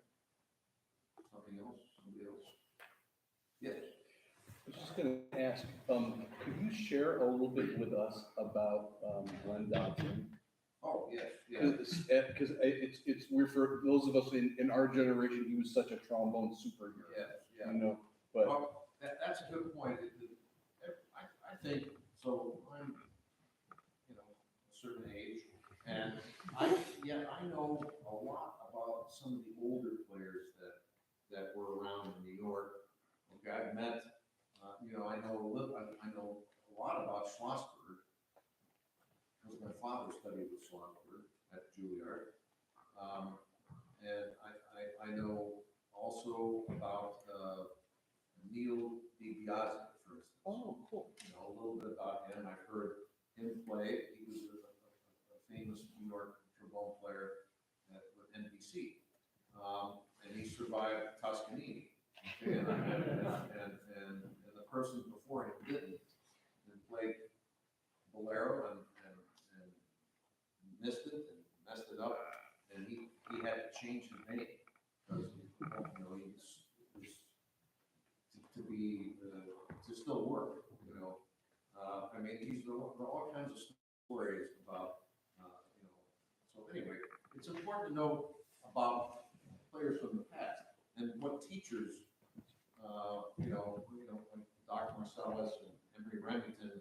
That's a tradition of teaching that you know continues at this great institution. So for me, it was, you know, when I came from San Francisco, I had fantastic teachers. I was very, very lucky.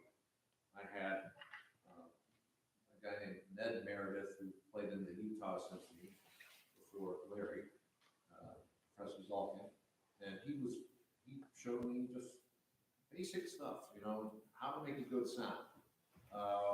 He showed me how to make a slur, and showed me about a book called The Pivot System by Donald Ryder, and things like that.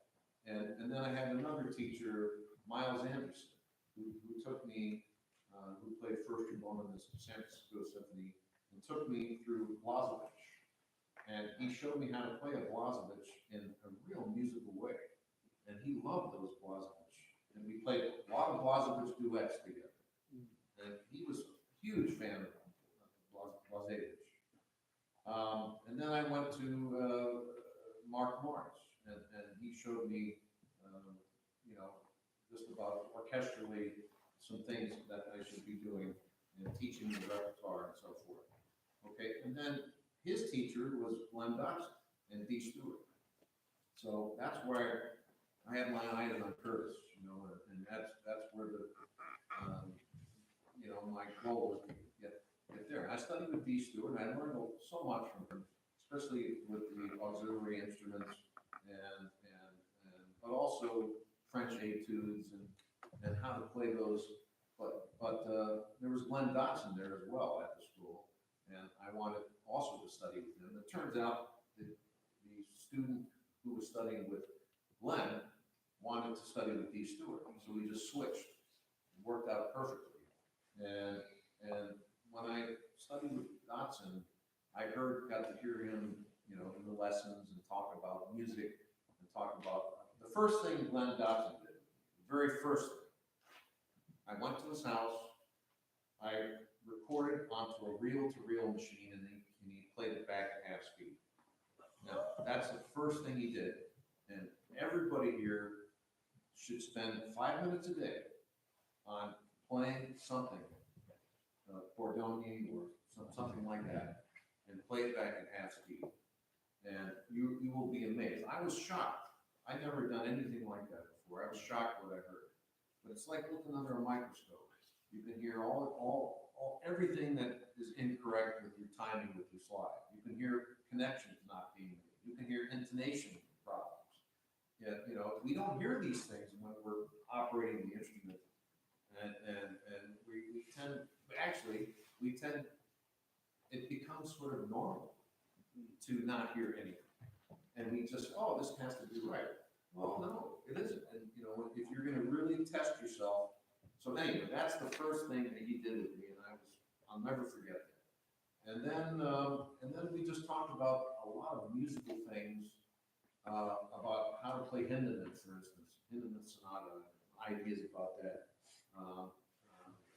So anyway, I think, and there's a thing on YouTube, I found it, of me playing with the Montreal Symphony, and we played on tour. So Mr. Thompson and I was on that tour, and we talked. The program was La Mer,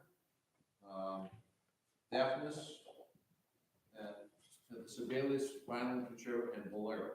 And so it was my, you know, I just arrived in Montreal. And so it's on YouTube if you want to see it. I have this big giant beard, but it was a real thrill to do that. But you can hear when you listen to that recording of me playing, the slide vibrato and everything is right from Glenn Dotson, because he had a wonderful slide vibrato and a real interesting style. And so I basically tried to copy him. He was my teacher. That's what I did, and I think that's what you should do. Is if you study with a teacher, try to find recordings of that teacher, or listen to him play or whatever, or hear him or her play, and try to really get into whatever that teacher's trying to give you in every way possible. So, yeah. Yes. As it relates to air, Sorry? my question is kind of twofold. So the first thing is, I've always thought of legato playing as like blowing through the notes, not at them. My first question is that like, would you think that's right to think of it that way? And then my second question is, how would you describe the air as it relates to staccato playing? Okay, so we'll talk about the staccato, and then probably we should wrap it up, so when I play, let's say something like this. Okay, or right,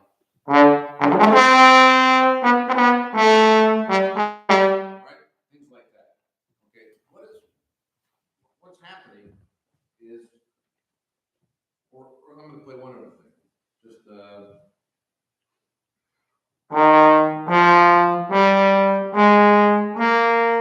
okay, so all those things like that.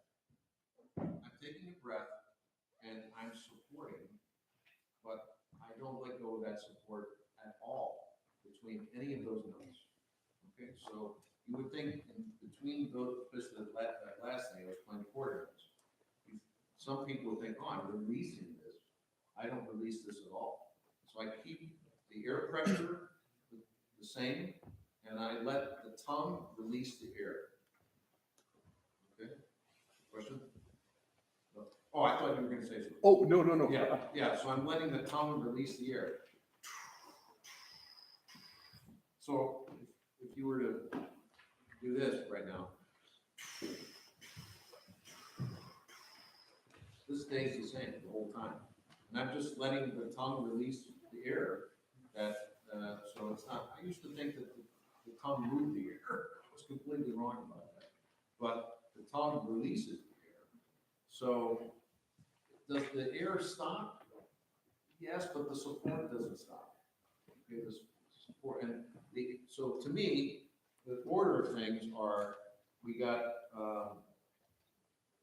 support, okay, and then we got the air next, okay, and then we got the tongue, and then everything releases.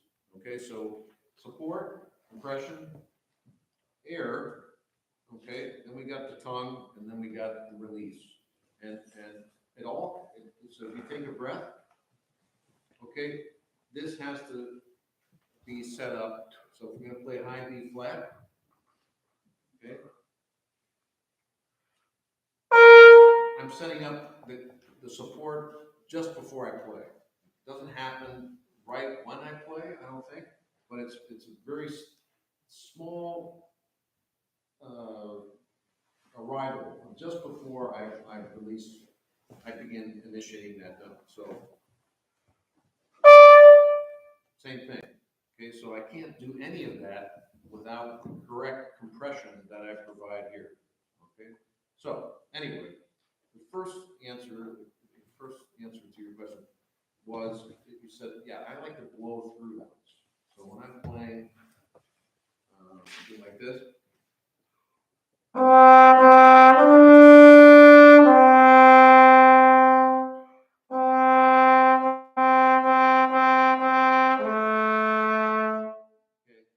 Definitely not blowing out. Yeah. Okay, now we can sit here all night. All right.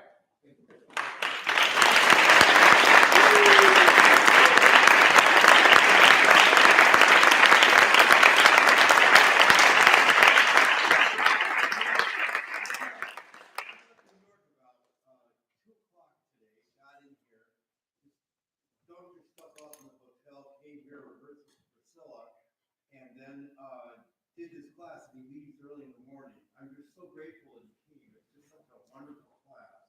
Thank you for inviting me also to visit with the wonderful faculty here, and it's a great institution. I've had tons of friends and colleagues who've been part of the studio here, so it's great. And our piccolo player from the New York Harmonic, Mindy Kaufman, is here tonight.